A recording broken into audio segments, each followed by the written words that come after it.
লেবাননের রাজধানী বৈরুতে এক অদ্ভুত এবং ভয়াবহ হামলা। একের পর এক পেজার বিস্ফোরণে হিজবুল্লাহ বাহিনীর একাধিক সদস্য ও চিকিৎসক গুরুতর আহত হয়েছেন। এই বিস্ফোরণগুলো হিজবুল্লাহর যোগাযোগের জন্য ব্যবহৃত পুরনো পেজার যন্ত্রগুলিতে ঘটানো হয়েছে।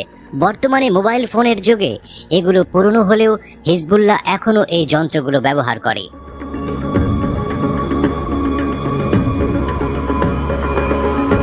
হিজবুল্লাহর এক ঊর্ধ্বতন কর্মকর্তা অভিযোগ করেছেন ইসরায়েল এই বিস্ফোরণের পেছনে রয়েছে। তিনি দাবি করেন গত 1 বছর ধরে ইসরায়েলের সঙ্গে চলমান সংঘর্ষের অংশ হিসেবে এই হামলা ঘটেছে এবং এটি তাদের নিরাপত্তার জন্য সবচেয়ে বড় লঙ্ঘন।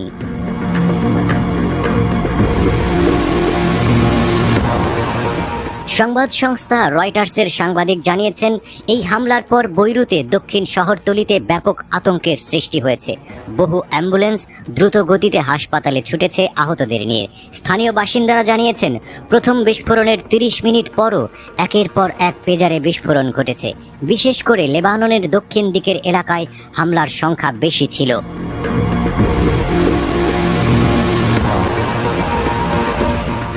সরকারি সংবাদ সংস্থা এনএনএ জানাচ্ছে হামলাটি উচ্চ প্রযুক্তি ব্যবহার করে পরিচালিত হয়েছে। রিপোর্ট অনুযায়ী হিজবুল্লাহ গোষ্ঠীর যোগাযোগের যন্ত্রগুলো হ্যাক করা হয়েছে এবং সেগুলিতে বিস্ফোরণ ঘটানো হয়েছে। সৌদি আরবের সংবাদ সংস্থা আল হাদাথও এই তথ্য নিশ্চিত করেছে, যেখানে উল্লেখ করা হয়েছে যে ইসরায়েল প্রযুক্তিগতভাবে পেজারগুলিতে প্রবেশ করে বিস্ফোরণের নির্দেশ দিয়েছে।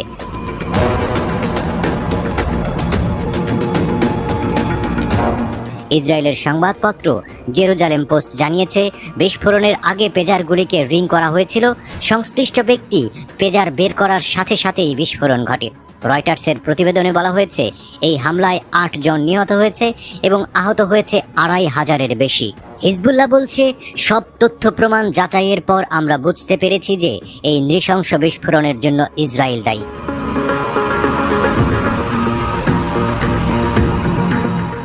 তবে হিজবুল্লাহ বসে নেই।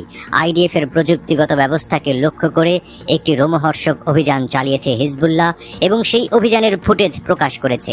দক্ষিণ লেবাননের সীমান্তে আল মালিকিয়াহ সাইটে অবস্থিত একটি আরএফ জ্যামারে হামলা চালিয়েছে হিজবুল্লাহ যোদ্ধারা। একটি ইসরায়েলি ড্রোনকেও কবজা করেছে।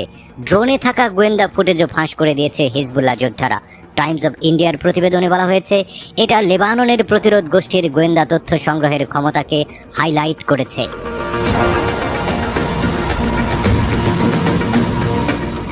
এমন অবস্থায় ইসরায়েল বিরোধী অন্যতম প্রতিরোধ গোষ্ঠী হুথি একটি গুরুত্বপূর্ণ ঘোষণা দিয়েছে, যেখানে তারা লেবাননের হিজবুল্লাহ প্রতিরোধ আন্দোলনকে সহায়তা দেওয়ার প্রস্তাব দিয়েছে। হুথির মিডিয়া অথরিটির ভাইস প্রেসিডেন্ট নাসর আল-দিন আমির ফিলিস্তিনি শেহাব বার্তা সংস্থার সাথে আলাপকালে একথা জানান। তার ভাষায়, যদি প্রয়োজন হয় আমরা লেবাননের হিজবুল্লাহকে হাজার হাজার প্রশিক্ষিত যোদ্ধা পাঠাতে প্রস্তুত।